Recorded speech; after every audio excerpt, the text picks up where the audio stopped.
mahal na puso ni Jesus, kami ay kukupin. Akitin ang puso namin ng grasya mo'y kambing. O Kristo'y dinggin, aming panalangin.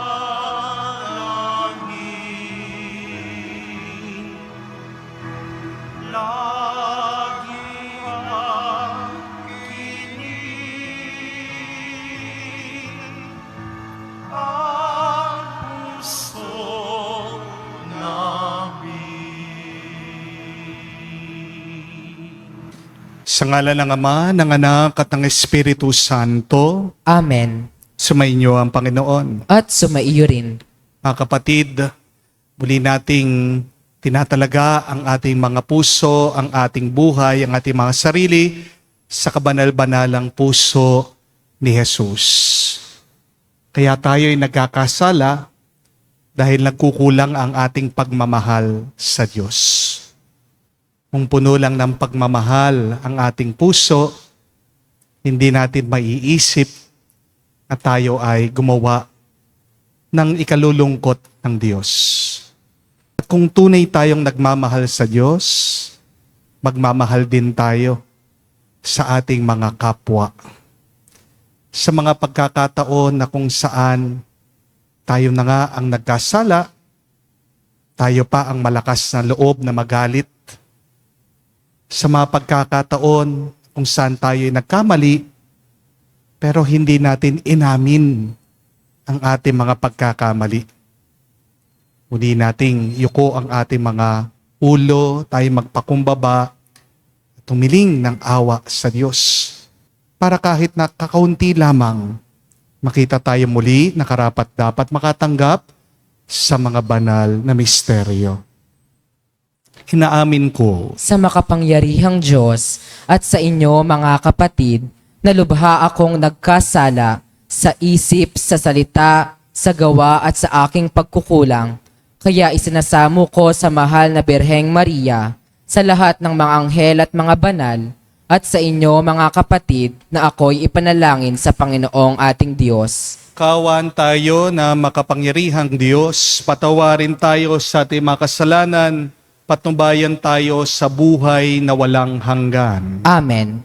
Panginoon, kaawaan mo kami. Panginoon, kaawaan mo kami. Kristo, kaawaan mo kami. Kristo, kaawaan mo kami. Panginoon, kaawaan mo kami. Panginoon, kaawaan mo kami. Manalangin tayo. Ama namin makapangyarihan, pagkaloob mo sa pagpaparangal namin sa puso ng anak mong minamahal, ngayong ginugunita namin ng kanyang pag-ibig na aming pinakikinabangan, kami naway pagindapating madaluyan ng nag-uumapaw na batis na mga biyayang iyong bigay sa pamagitan ni Jesucristo kasama ng Espiritu Santo, magpa sa walang hanggan. Amen.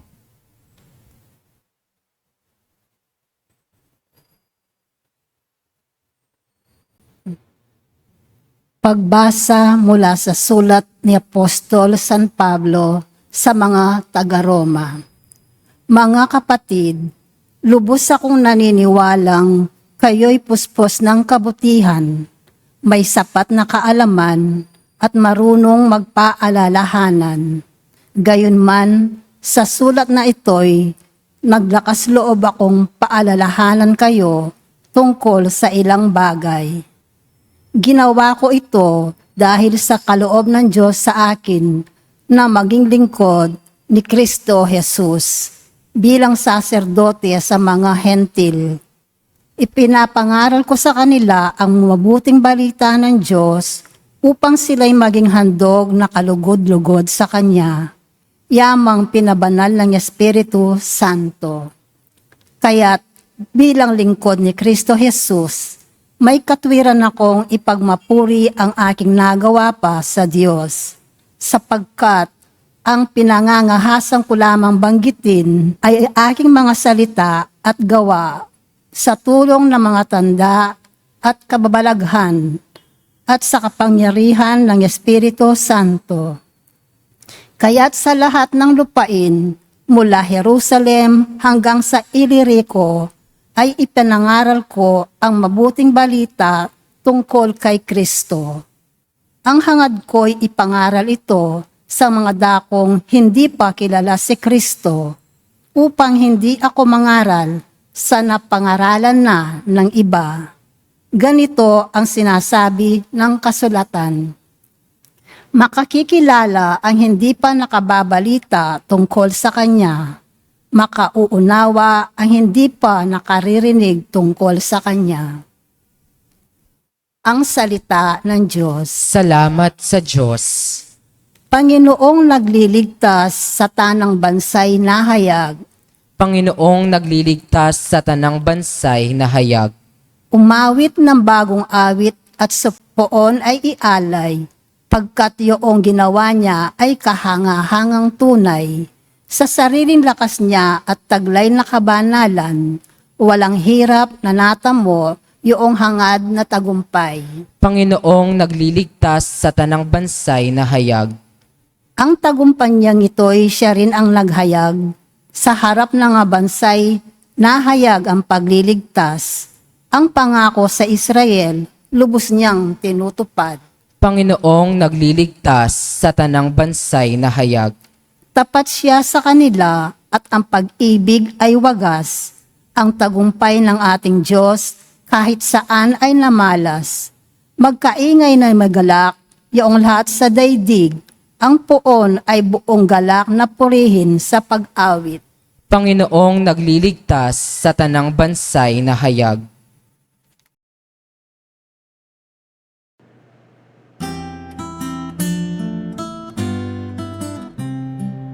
Alleluia, alleluia, alleluia, alleluia, alleluia,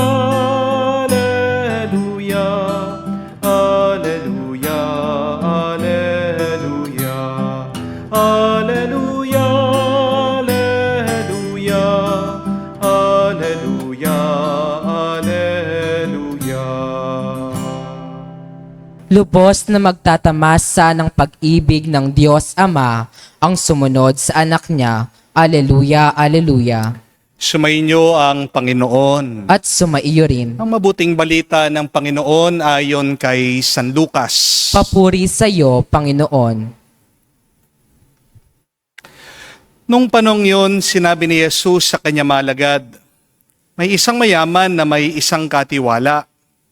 Sinumbong sa kanya na nilulustay nito ang kanyang ari-arian. Kaya't pinatawag niya at tinanong, ano ba itong naririnig ko tungkol sa iyo? Isulit mo sa akin ang buo ang pangangasiwa mo sa aking ari-arian, pagkat mula ngayon ay hindi na ikaw ang katiwala ko. Nagwika ang katiwala sa sarili, alisin na ako ng aking Panginoon sa pangangasiwa. Ano ang gagawin ko? Hindi ko kayang magbungkal ng lupa. Nahihiya naman akong magpalimos. Alam ko ng aking gagawin. Malis man ako sa pangangasiwa, may tatanggap din naman sa akin sa kanilang tahanan. Isa-isa niyang tinawag ang mga may utang sa kanyang Panginoon. Tinanong niya ang una, gaano ang utang mo sa aking Panginoon? Sumagot ito, 100 tapayang langis po. Ito ang kasulatan ng iyong pagkakautang. Dali, maupo ka, gawin mong 50, sabi ng katiwala. At tinanong naman niya ang isa, ikaw, gaano ang utang mo? Sumagot ito, 100 kabang trigo po. Ito ang kasulatan ng iyong pagkakautang. Wika niya, isulat mo 80. Pinuri ng Panginoon ang magdarayang katiwala dahil sa katalinuhang pinamalas nito, sapagkat ang mga makasanlibutan ay mas mahusay gumawa ng paraan kesa sa mga makadiyos. Mga kapatid, ang mabuting balita ng ating Panginoon. Pinupuri ka namin, Panginoong Hesukristo. Magandang araw po muli sa inyong lahat. Magandang araw po, Father.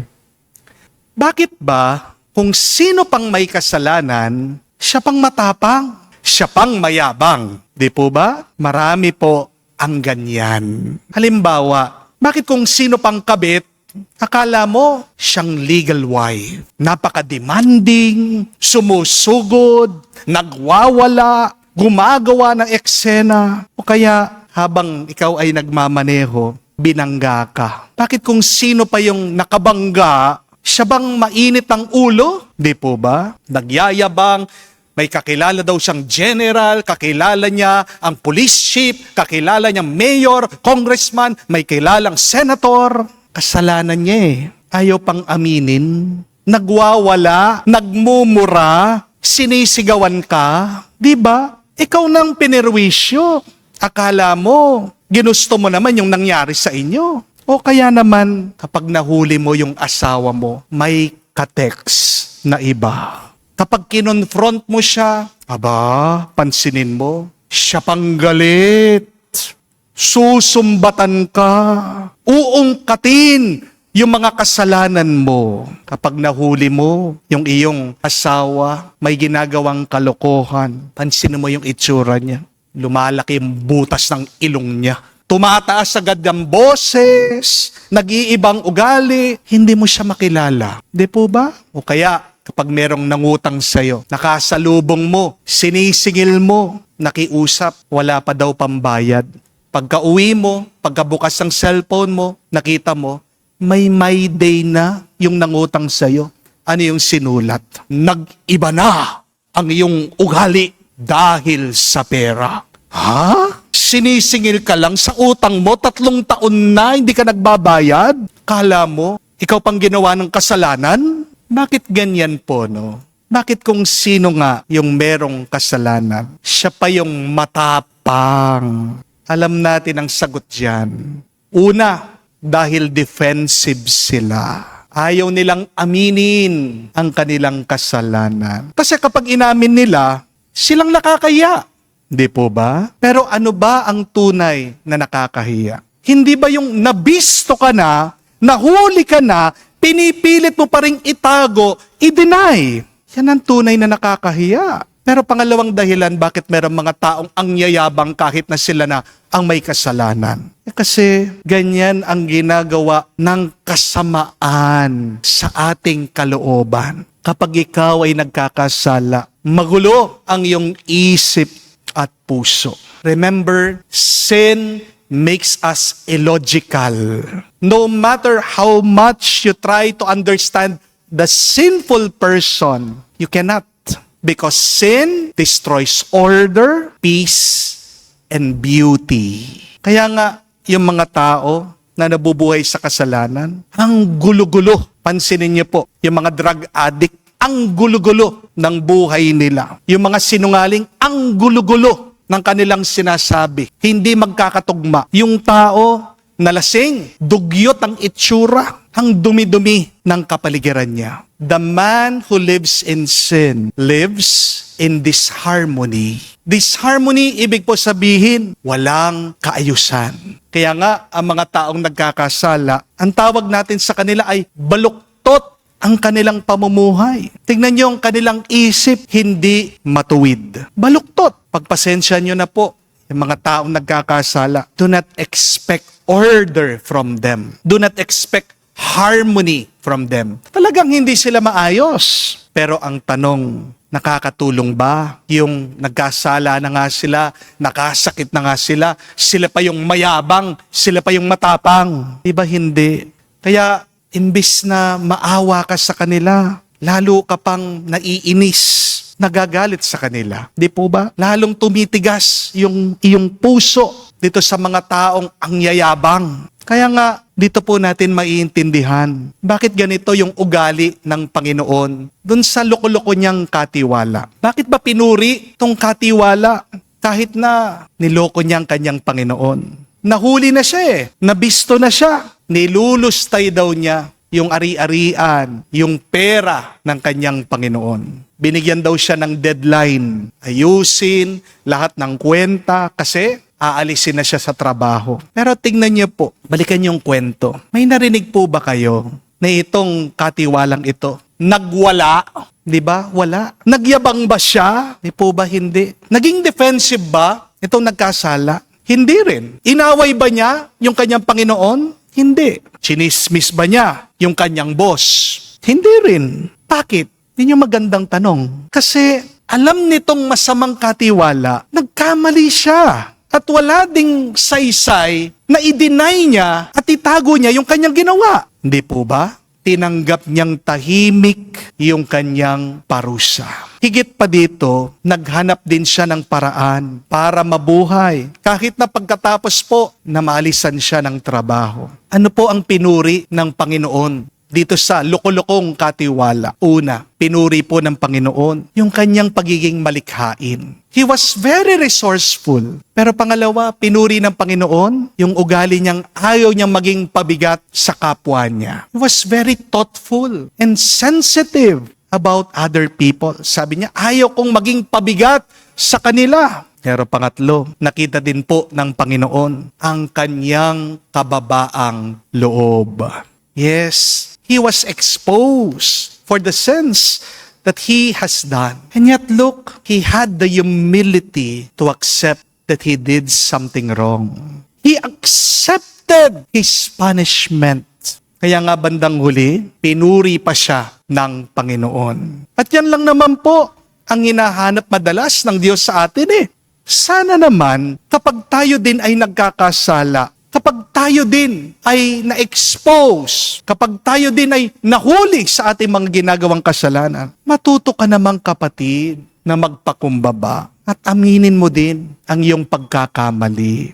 Huwag tayong mayabang, huwag kang maging matapang, kasi baluktot ang iyong pinaglalaban. Amen? Kaya nga, imbis na matapos yung mga ibang hidwaan, lalo pang lumalala yung mga gulo at nagpapatuloy yung mga hindi pagkakaintindihan. Amen? Ang ganda po sana, isipin nyo, kapag nahuli ka man sa yung ginagawang mali, yung tumahimik ka na lang, magpakumbaba ka, tanggapin mo ang iyong kasalanan, mag-sorry ka. At pagkatapos, bumawi ka. Amen? Ano kaya ang mararanasan natin kung itong pagpapakumbaba, yan ang ating magiging ugali?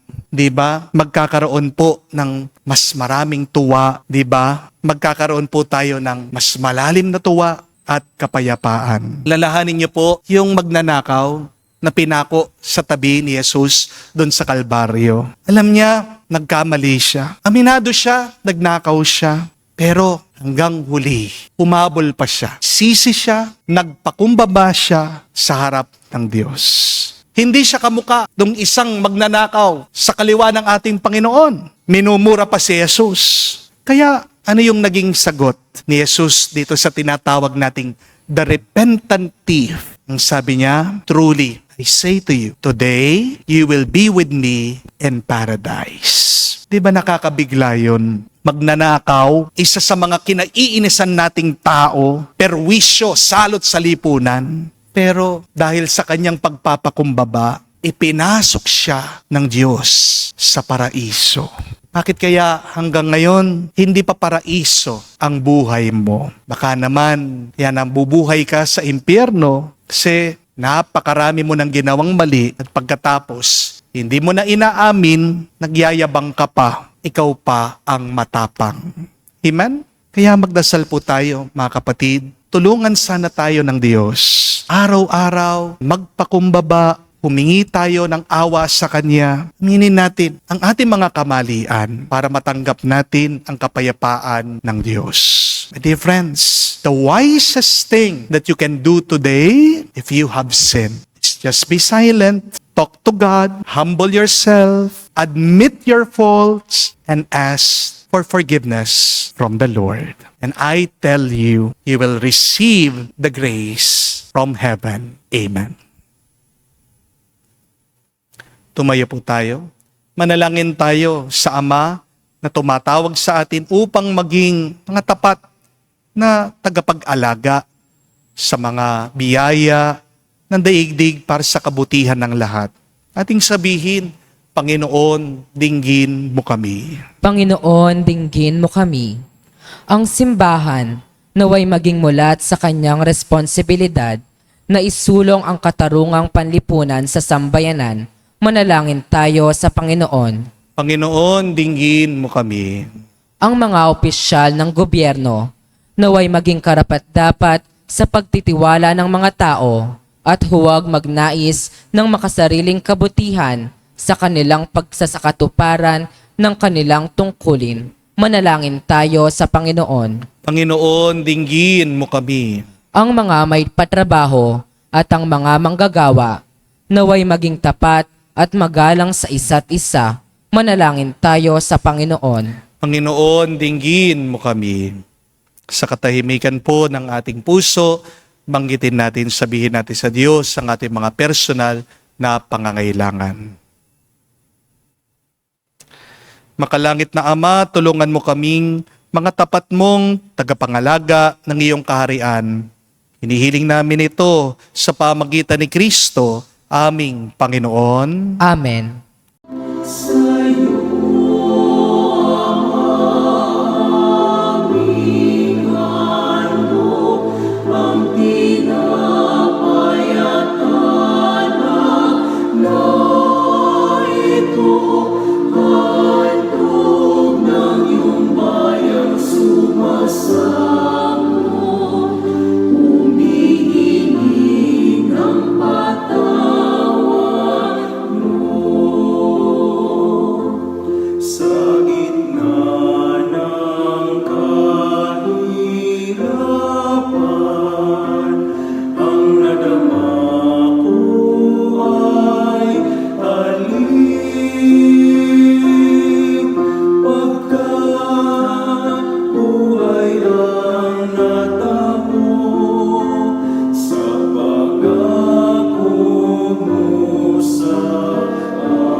Manalangin kayo mga kapatid, para ng ating mga paghahain ay kalugdan ng Diyos amang makapangyarihan.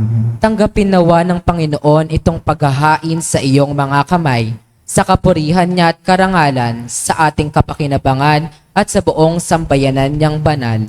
Ama naming lumikha, tunghayan mo ang di malirip na pag-ibig ng anak mong pinakamamahal upang sa pagpapatawad ng aming mga kasalanan, ang inihahain namin ay maging kalugod-lugod na mga alay.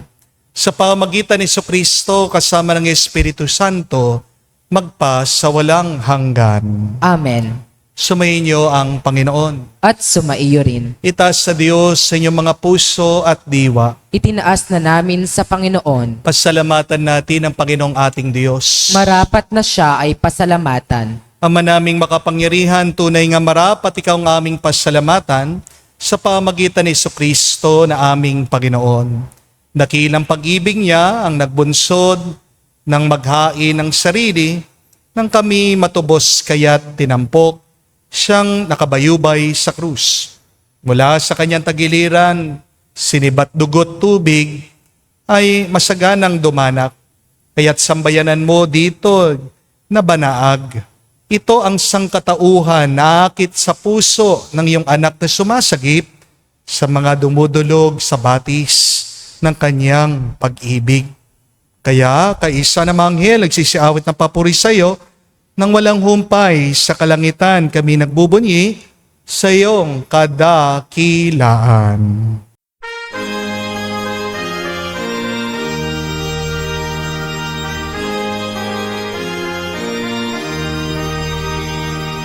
Santo, Santo, Santo, Panginoong Diyos ng mga hukbo. Napupuno ang langit at lupa ng kadakilaan mo. Hosana sa kaitasan, pinagpalang na paninito sa ngalan ng Panginoon. Hosana sa kaitasan, Hosana sa kaitasan.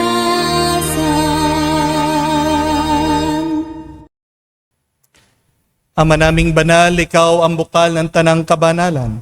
Kaya't sa pamagitan ng iyong Espiritu, gawin mong banal ang mga kaloob na ito, upang para sa amin, maging katawan at dugo ng aming Panginoong Heso Kristo.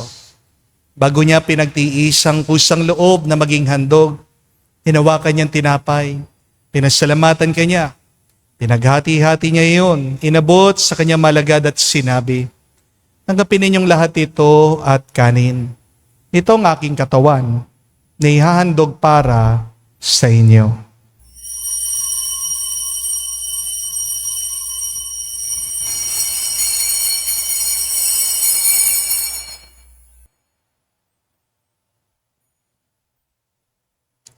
Gayon din naman na matapos ang hapunan, hinawakan niyang kalis. Muli kanyang pinasalamatan. Inabot niyang kalis sa kanyang malagad at sinabi, "Tanggapin ninyong lahat ito at inumin. Itong kalis ng aking dugo, ng bago at walang hanggan tipan. Ang aking dugo na ibubuhos para sa inyo at para sa lahat, sa ipagpapatawad ng mga kasalanan. Gawin ninyo ito sa pag-alaala sa akin."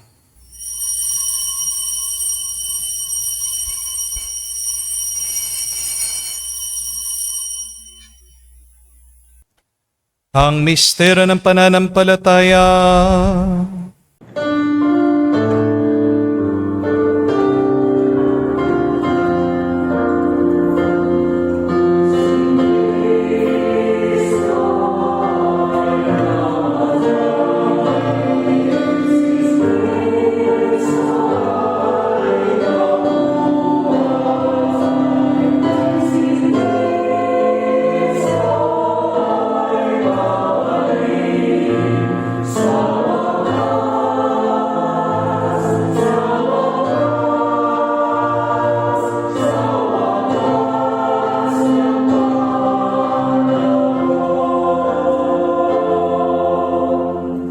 Ama, ginagawa namin ngayon ang pag-alaala sa pagkamatay muling pagkabuhay ng iyong anak.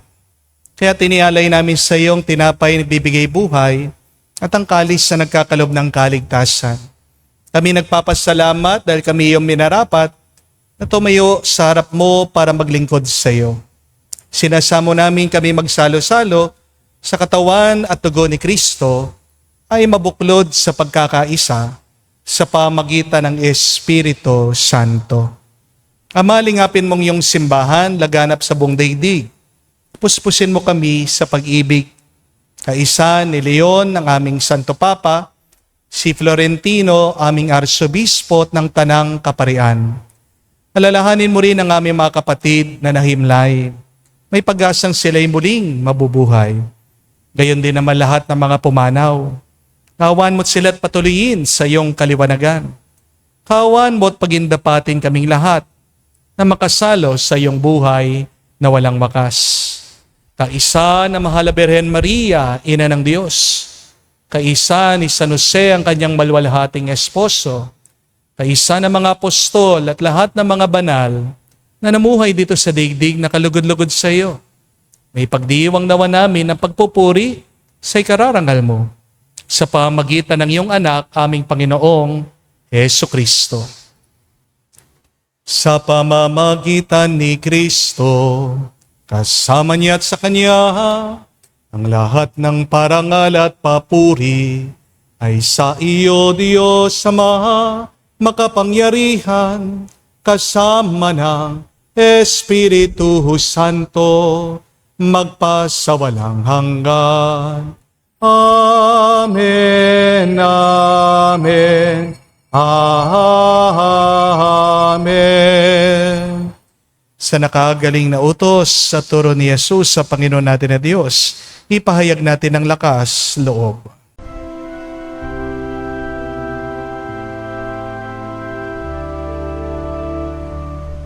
Ama namin, sumasalangit ka, sambahin ang ngalan mo, mapasa amin ang kaharian mo, sundin ang loob mo dito sa lupa para nang sa langit. Bigyan mo kami ngayon ng aming kakanin sa araw-araw. At patawarin mo kami sa aming mga sala para ng pagpapatawad namin sa nagkakasala sa amin. At huwag mo kami ipahintulot sa tukso, at iadya mo kami sa lahat ng masama.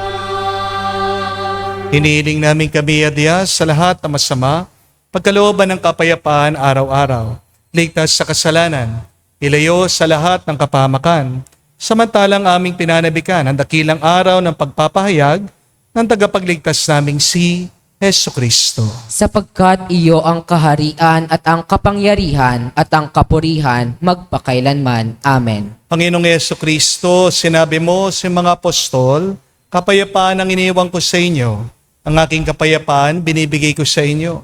Tunghayan mo ang aming pananampalataya at huwag ang aming pagkakasala. Pagkalooban mo kami ng kapayapaan at pagkakaisa ayon sa iyong kalooban, kasama ng Espiritu Santo, magpa sa walang hanggan. Amen. Kapayapaan ng Panginoon ay laging sumainyo. At sumaiyo rin. Magbigayan po tayo ng kapayapaan sa bawat isa. Isuyo niyo po, kapayapaan po sa inyong lahat.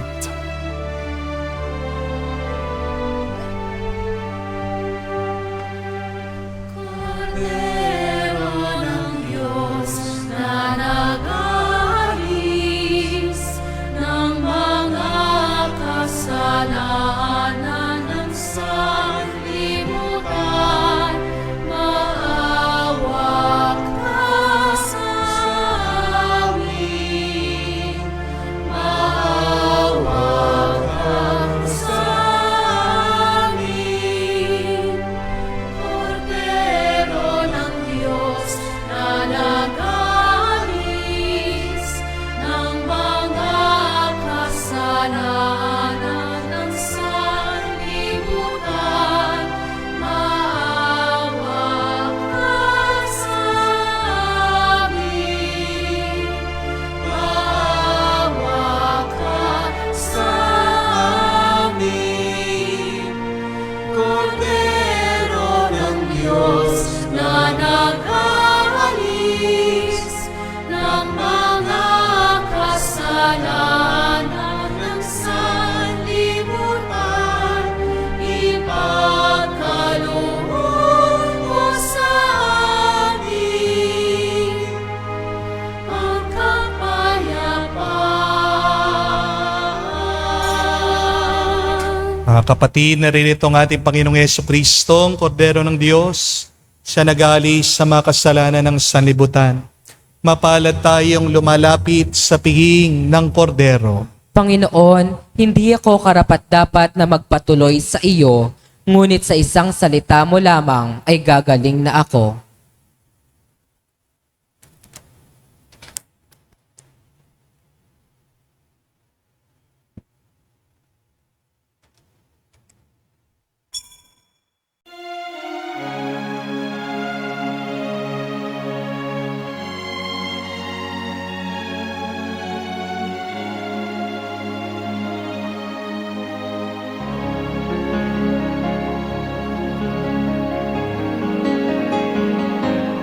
Panginoon, ito ang aming alay sa iyong kabanalan. Tanggapin ang aming isip, buhay at kalayaan. Sa iyo ang aming katauhan, pinagbukod ng iyong katawan. Handog namin ang aming kalooban na sa iyo nagmumula. Dakila ang iyong puso, dakila ka, O Kristo, sambayan na kaming nagpupuri sa iyong dugo at